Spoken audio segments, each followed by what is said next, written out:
और यूपी चुनाव से ठीक पहले बीजेपी ने अपने संगठन में बड़े बदलाव की तैयारी कर ली है। बीजेपी अध्यक्ष नितिन नवीन की नई टीम फाइनल हो चुकी है। कल यानी सोमवार को 17 अगस्त को नई टीम पर अंतिम मुहर लग सकती है। सवाल यह है कि नई टीम में पुराने चेहरों को जगह मिलेगी या फिर सभी चेहरे नए होंगे। सूत्र तो ये भी दावा कर रहे हैं कि नितिन नवीन की टीम में युवाओं को और महिलाओं की जो भागीदारी है वो बढ़ सकती है। बीजेपी में अब नई टीम का काउंटडाउन शुरू। संगठन की दिशा और तेवर भी बदलेंगे। बीजेपी की नई टीम का इंतजार अब खत्म होने वाला है। कल दोपहर 12 बजे संगठन की नई टीम का ऐलान हो सकता है। लेकिन इस बार सबसे बड़ा सवाल है, नई टीम में कौन होगा? क्या महिलाएं और युवाओं को ज्यादा जगह मिलेगी? और क्या ये टीम विकसित भारत के नए विजन के साथ बीजेपी के संगठन को नई धार देगी?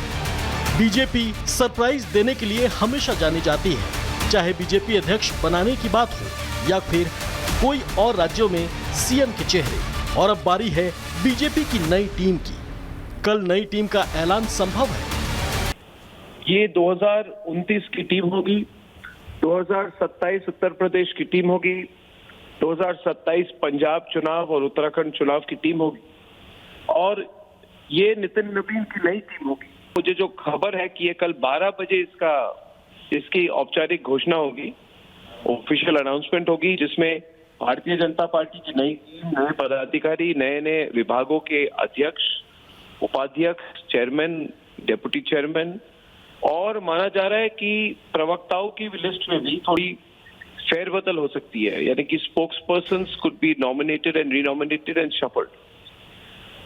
इस वक्त जेन जी यानी कि युवा पर बहुत फोकस है, इसलिए ये भी माना जा रहा है कि युवा पीढ़ी को सामने ले आते हुए एक यंग लीडरशिप, नितिन नवीन खुद ही 46 इयर्स के हैं, तो एक यंग लीडरशिप को सामने लाके जो आक्रामक और एक इन्फ्लुएंशियल, प्रभावशाली तरीके से, इम्पैक्टफुल तरीके से वो कंट्रीब्यूट कर पाएगी। यानी अब निगाहें उन चेहरों पर है जिन्हें संगठन में नई जिम्मेदारी मिलने वाली है। कल बीजेपी की नई टीम का ऐलान संभव है। कल 12 बजे नई टीम का ऐलान हो सकता है। नई टीम में ज्यादा महिलाओं को मौका मिल सकता है, युवा चेहरों को भी मौका मिल सकता है।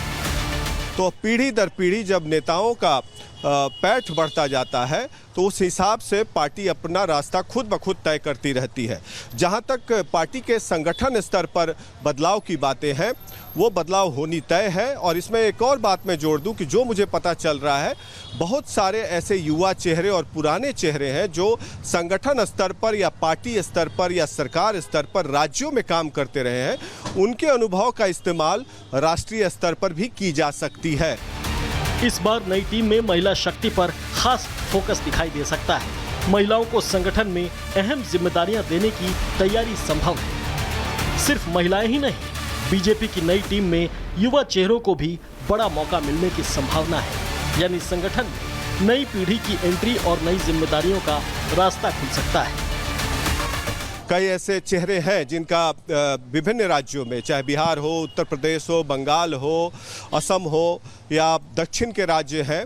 दक्षिण ऐसा राज्य है जहां पर भारतीय जनता पार्टी अभी कर्नाटक में और कुछ अन्य राज्यों में, तेलंगाना में कुछ हद तक प्रवेश कर पाई है और आंध्र प्रदेश में भी, लेकिन जैसे केरल है, तमिलनाडु है, वहां पर अभी कुछ खास नहीं कर पाई है।